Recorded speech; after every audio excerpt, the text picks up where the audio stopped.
퇴직과 함께 일의 감옥을 벗어나면 어떤 현상들이 나타날까요? 개인차가 많아서 의견이 분분하겠죠. 하지만 저 같은 경우에는 우울감이 나타났어요. 1년 전에 퇴직을 했죠. 하지만 퇴직하지 않았던 사람처럼 열심히 일하면서 살았기 때문에 주변 사람들은 우울감이 웬 말이냐고 반문을 하긴 합니다. 하지만 우울감이라고 하는 게 일을 한다고 해서 사라지는 문제는 아닌 것 같습니다. 특히 저 같은 경우에는 혼자서 사무실에서 작업하는 날이 많은데 그럴 때 우울감이 조금 더 강해지는 것 같았어요.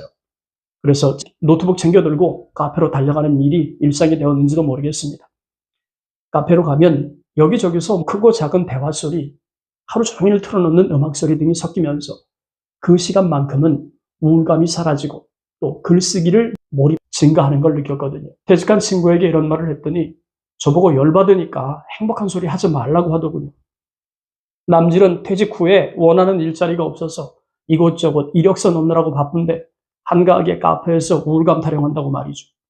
물론 그 친구의 지적이 틀린 건 아니지만 우울감은 일도 중요하지만 못지않게 환경의 지배를 받는 것 같습니다. 정도의 차이만 다를 뿐이겠죠. 저는 그렇다 치고 일의 감옥을 벗어난 인생 후반은 어떤 점을 조심하면서 살아야 할까요? 퇴직과 함께 일의 감옥을 벗어난 이후 겪게 되는 인생 후반전 3대 변곡점. 첫 번째, 족쇄 풀린 날개처럼 들뜬 일상, 행복의 언덕에 오르는 단계가 나타납니다. 표현이 조금 난해한가요? 일종의 은퇴 허니문 기간이라고 생각하면 이해가 쉬울 듯합니다. 퇴직하고 나면 30수년 동안 자기 자신을 옥죄고 있었던 일이라는 것이 사라지면서 시간 공백이 발생을 하죠. 그 사라진 시간 공백을 잘 채우면 문제가 아닌데 그 남는 시간을 못 채우면 문제가 되겠죠. 다수의 퇴직자들이 생각하는 로망 중 단연코 1위는 여행입니다. 퇴직하면 일하느라 가지 못했던 곳을 갈 수 있는 시간적 여유가 주어지는 만큼 여행 가방 챙겨서 산으로, 들로, 계곡으로 그리고 바다 건너 외국까지 마음껏 즐기면서 일의 감옥을 탈출한 나만의 자유를 만끽하는 분들이 굉장히 많죠. 퇴직하기 전에는 의무적으로 해야 했던 것들이 퇴직과 동시에 사라진 만큼 그동안 해보지 못한 것들을 경험하느라 시간이 부족합니다. 소소한 행복, 자유로운 일탈이 행복으로 다가오죠. 퇴직하기 전 일의 깜빵에서 느끼지 못한 것을 보상받는 듯한 느낌을 지울 수가 없죠. 매일매일이 휴일이기 때문에 시간에 쫓기는 일이 없으니까요. 마음껏 잠도 자고 원하는 영화 색깔도 등길 수 있습니다. 마치 드넓은 창공을 마음껏 날아다니면서 세상 곳곳에 숨겨진 진귀한 것들을 경험하는 새처럼 들뜬 기분을 만끽할 수 있는 기회의 시간이 바로 퇴직한 직후라고 할 수 있습니다. 하지만 그것이 무엇이든 세상 일에는 영원한 것이 없죠. 끝이 있다는 겁니다. 퇴직 후 행복의 언덕을 오르는 들뜬 생활도 일반적으로는 1년 정도인 것 같습니다. 그렇게 1년 후에 들뜬 생활이 지나가면 원치 않는 위험한 일상이 고개를 들기 시작하니까요. 퇴직과 함께 일의 감옥을 벗어난 이후 겪게 되는 인생 후반전 3대 변곡점 2단계. 수갑이 채워진 듯한 불안한 일상이 현실로 다가오는 깊은 수렁에 빠지는 현상이 나타납니다. 퇴직한 그 이후에 행복했던 1년의 시간은 조용하게 위험한 뒤끝을 남기죠. 마치 퇴직 감옥으로 끌려가듯 자유로웠던 내 손과 발에 현실적 불안이라는 묵직한 수갑이 채워지는 느낌이 들기 시작합니다. 아무리 좋아하는 음식도 1년 동안 먹으면 질리기 마련이죠. 여행도 가끔 가야 꿀맛이지 자주 가면 어떻습니까? 흥미는 사라지고 돈만 깨지는 게 현실 아닙니까? 일하지 않고 마음껏 즐기는 건 좋지만 정신을 차리고 나면 주머니는 비고 넉넉지 않은 재정 상태를 걱정하게 됩니다. 우린 부자가 아니니까요. 어느 순간 마음이 무거워지기 시작하죠. 문제는 이때부터입니다.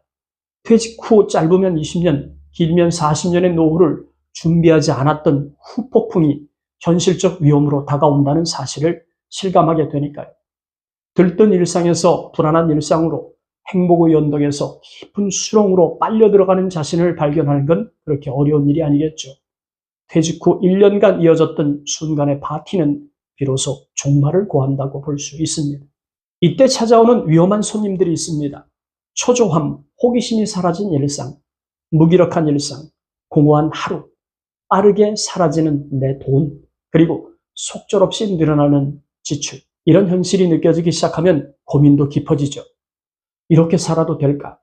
뭔가 새로운 일을 해야 하는데 뭘 하지? 오만 가지 생각들이 엉키기 시작하면 마치 집을 잃어버린 어린아이처럼 안절부절하는 자신을 발견할 수 있습니다. 퇴직은 단순히 일을 그만두고 나만의 자유를 만끽하는 시간은 아닌 것 같습니다.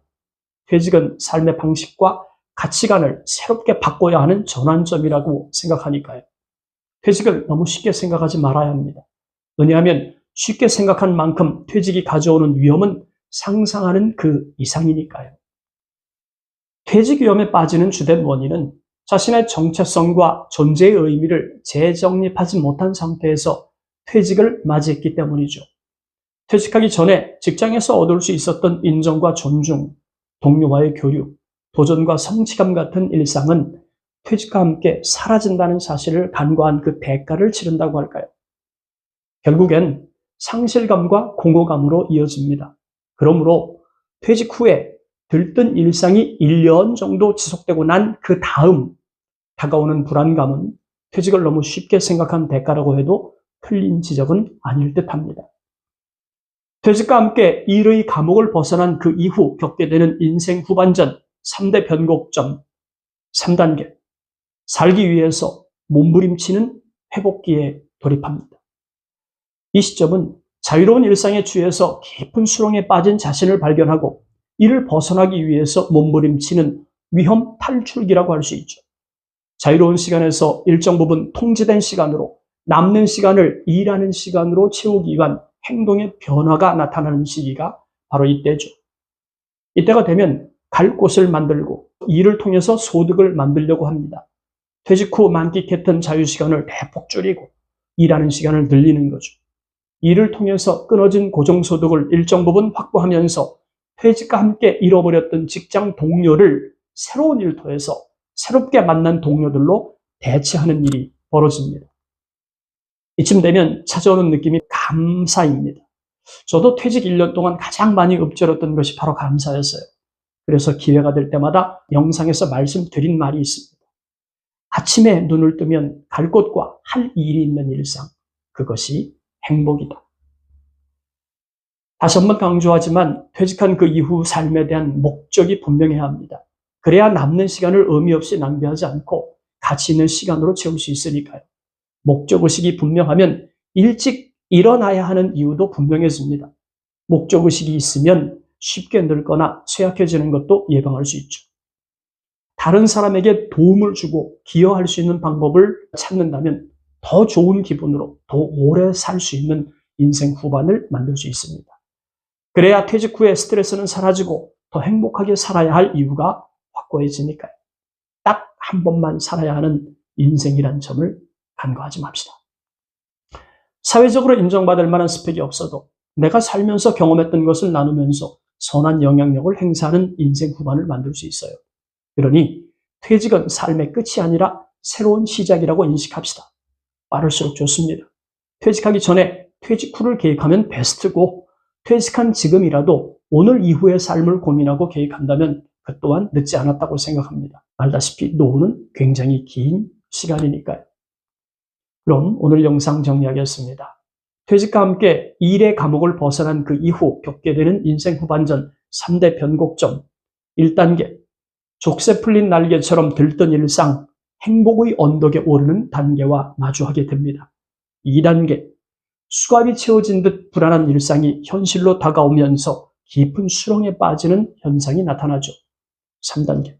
살기 위해서 몸부림치는 회복기에 돌입합니다. 오늘 영상 여기까지입니다. 감사합니다.